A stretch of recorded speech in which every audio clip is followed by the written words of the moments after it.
السلام علیکم۔ مرد کس طرح سے نامردگی کی طرف جاتا ہے اور اس میں نامردگی کی علامات پیدا ہو جاتی ہے۔ ان علامات سے نامردگی کا اندازہ لگائیں۔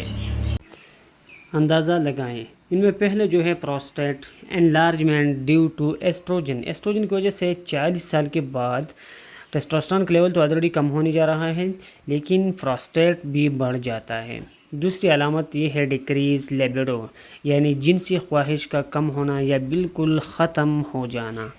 تیسری جو ہے وہ ہے ایریکٹائل ڈسفنکشن، جس میں نفس یا ذکر میں سختی قائم نہیں رہتی اور ایریکشن نہیں ہوتی اس کے اندر۔ چوتھا جو ہے وہ ہے ڈیکریز مسل ماس، جس میں انسان کے جو عضلات ہوتے ہیں، مرد کا جو مسلز ہوتے ہیں وہ کافی سٹرانگ ہوتے ہیں، لیکن ادھر یہ فیمیلز جیسی کمزور ہونے لگتے ہیں۔ اور پانچواں نمبر جو ہے ڈیکریز باڈی ہیئر، جسم پر بال کم ہونا اور خصوصاً ٹانگوں کے بال جو ہوتے ہیں وہ کم ہو جاتے ہیں۔